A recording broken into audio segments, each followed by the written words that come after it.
Hi, welcome to After Today, the Prophecy of Tomorrow. Today we'll be looking at one of the four accounts of Revelation. Just like the Gospels are four accounts of Christ's life on the earth, Revelation are four accounts of Christ's return. One of those four accounts are the seven trumpet judgments. We'll be looking at these today. Now, why trumpets? Why are trumpets in this judgment here? I mean, everything that God does has a meaning. Like the seven seals of Revelation is one of the four accounts. And it's seven things that are hidden that he uncovers over time. Seven trumpets. Well, why would he pick trumpets for one of these accounts? Trumpets are used to announce several things in the Bible. They're used to announce kings. They're used to call people to assembly. They're used in feasts. And they're used to announce alarms, specifically alarms of war. Let's look at Numbers 10:9. And if ye go to war in your land against the enemy that oppresseth you, then ye shall blow an alarm with the trumpets.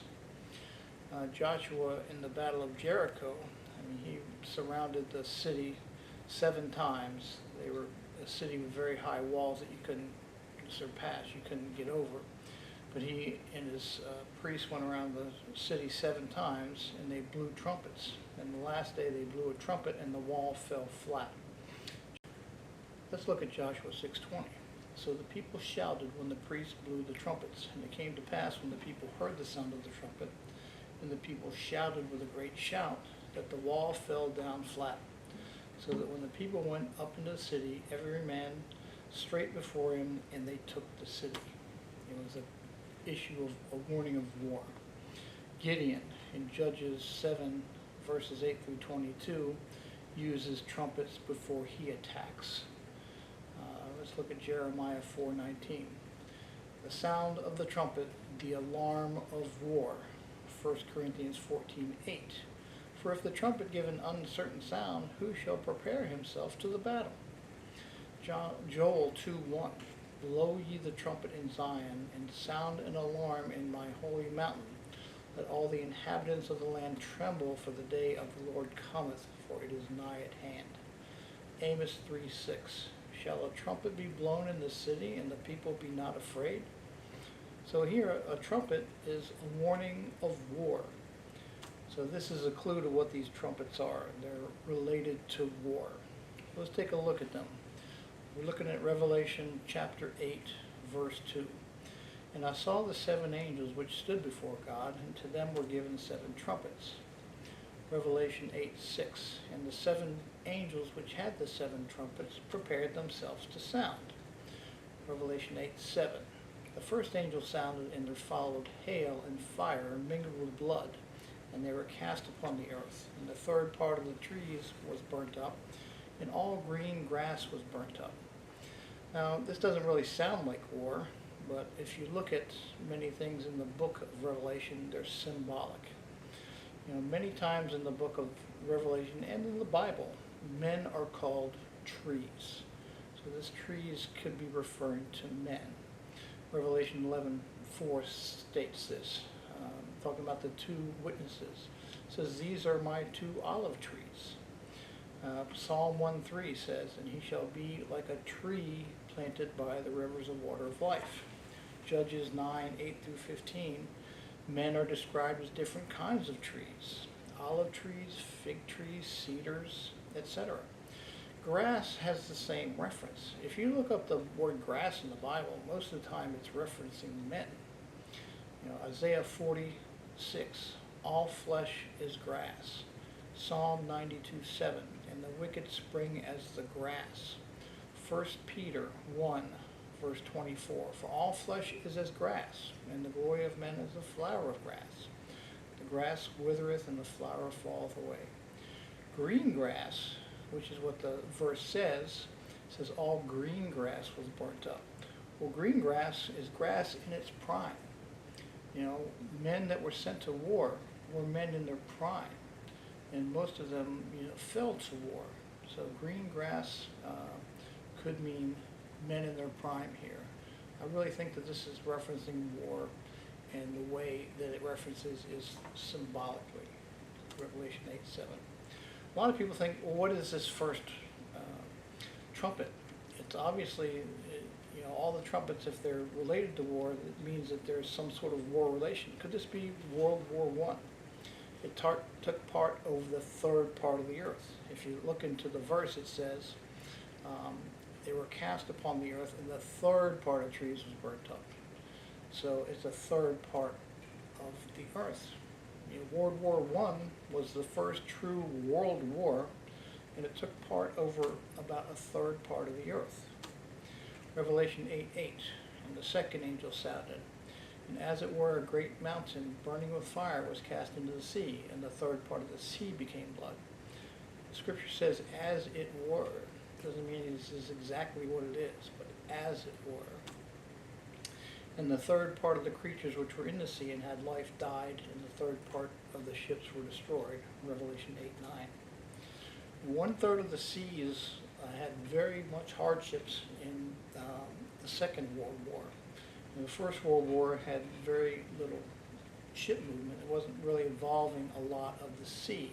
But in the Second World War, it was. So could this be World War II?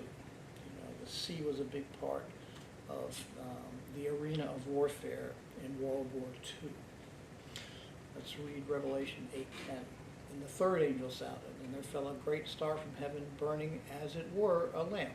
There's that reference, as it were. Not exactly what it is, but as it were. And it fell upon the third part of the rivers and upon the fountains of waters. This is fresh water affected only. This is specifically targeting fresh waters. Some people think that this is going to be one of the a meteorite or a meteor that is predicted to fall close to the earth or at the earth in the year 2030. There's a meteor called Apophis, and it's supposed to be very close to the earth in the year 2030. A lot of people think that this is what this is. I don't know. It's not really affected the war.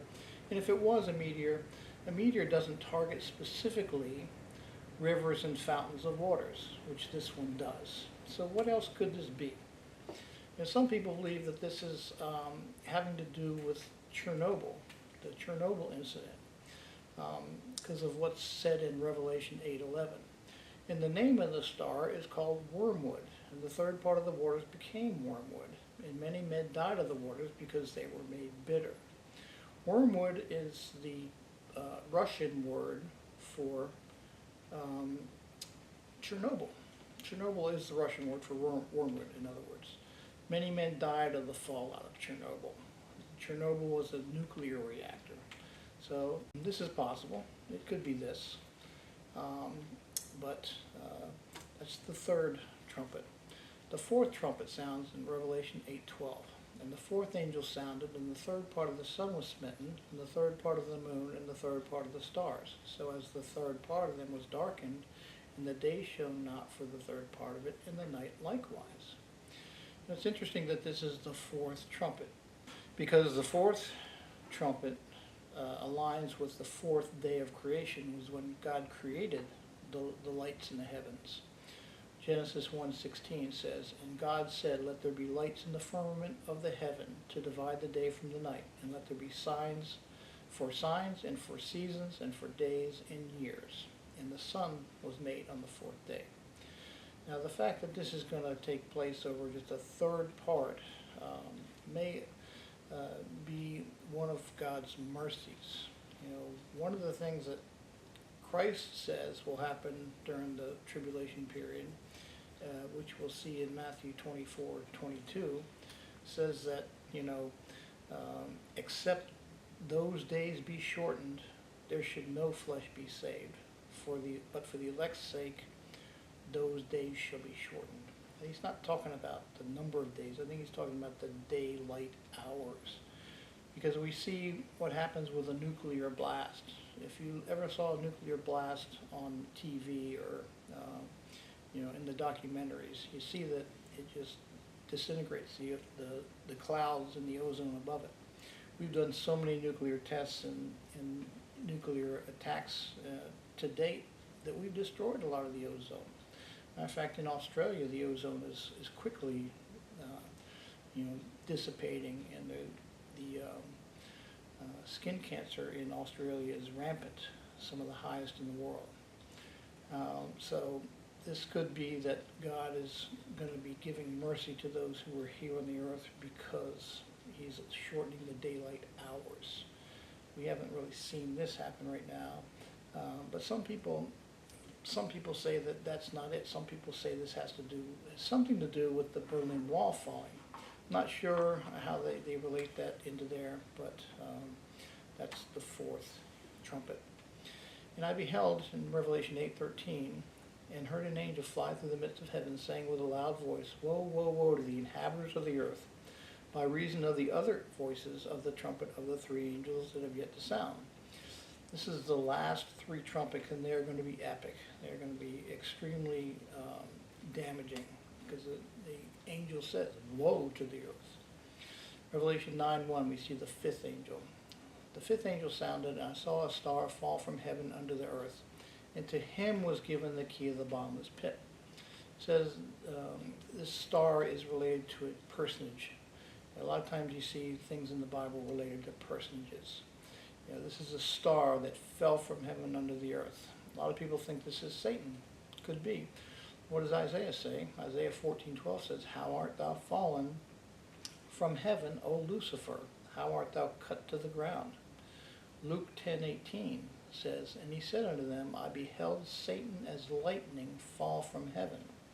And Satan will be cast out of heaven. He's never been into hell, but he's going there. But he'll be cast out, and we see that picture in Revelation chapter 12. I have another message on that.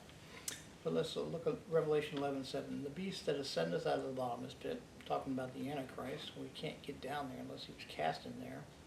Revelation 12:9 says, The great dragon was cast out, that old serpent called the devil and Satan, which deceiveth the whole world. He was cast out into the earth, and his angels were cast out with him.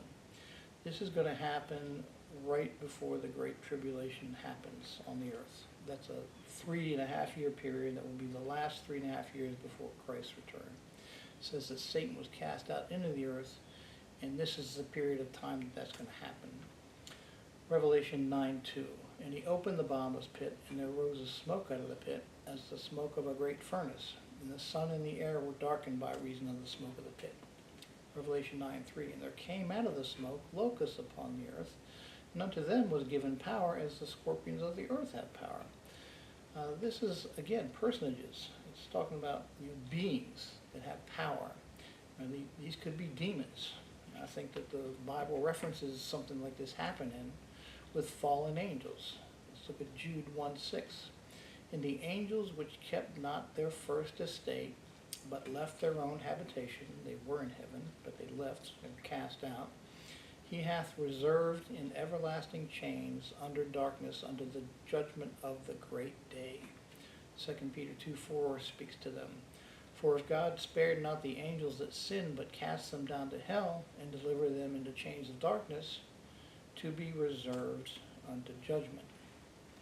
So this could be demons that are let out into the earth, because they have a very specific thing that they're going to do in a very specific time frame they're going to be here. Revelation 9:4, And it was commanded them that they should not hurt the grass of the earth, neither any green thing, neither any tree, but only those men which have not the seal of God in their foreheads. So this is targeted to non-Christians, believers. I mean, a lot of people think, well, there's not going to be many Christians or any Christians on the earth during the tribulation. Well, you're wrong if you believe that, because I have a full message that says, are there going to be Christians on the earth during the tribulation? And there are. There are going to be many. And they're going to do exploits, and they're going to be responsible for witnessing and getting a lot of other people saved. But this is a very targeted trumpet. It says, only hurt the people that have not God's seal on their forehead. This is obviously non-believers, non-Christians, a targeted. God calls his own trees. We saw that before. He calls a lot of people trees. He calls his own people trees. Hosea 14:6. His, speaking about Israel's, branches shall spread, and his beauty shall be as the olive tree, and his smell as Lebanon. Psalm 1:3. He shall be like a tree planted by the rivers of water. We saw that before. Psalm 52:8. But I am like a green olive tree in the house of God. Psalm 92:12. The righteous shall flourish like a palm tree, and he shall grow like a cedar in Lebanon. Isaiah 61:3. And they might be called trees of righteousness, the planting of the Lord. So says don't damage the trees or any green thing or any grass. So this is targeted for non-believers. Revelation 9:5. And to them it was given that they should not kill them, but they should be tormented 5 months. And their torment was as the torment of a scorpion when he striketh a man. Now Satan once tested Job, and God said, okay, you can test him, you can do what you want, just don't kill him. I give him into your hands. Job 2:6. The Lord said unto Satan, behold, he is in thy hand, but save his life. So it says that they'll be tormented 5 months. Why the 5 months? There's not a lot in the Bible about this, but the only thing that you can find that's specifically 5 months is the ark rode on top of the waters for 5 months. And that was a very traumatic time in the human history. The average lifespan of a locust is 5 months. But whatever this is, it's a very limited time frame and a very targeted people. Some people think that this really doesn't have to do with that. Some people think this has to do with the Gulf War in '91.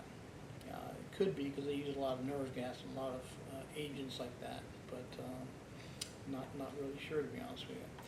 It says, for in those days, Revelation 9:6, men shall seek death and shall not find it, and shall desire to die, and death shall flee from them. No relief or escape through death. This is actually a part of God's mercy as well. Because if they wanted to die and they died, they'd be, committing themselves to hell. God's mercy says, don't kill them.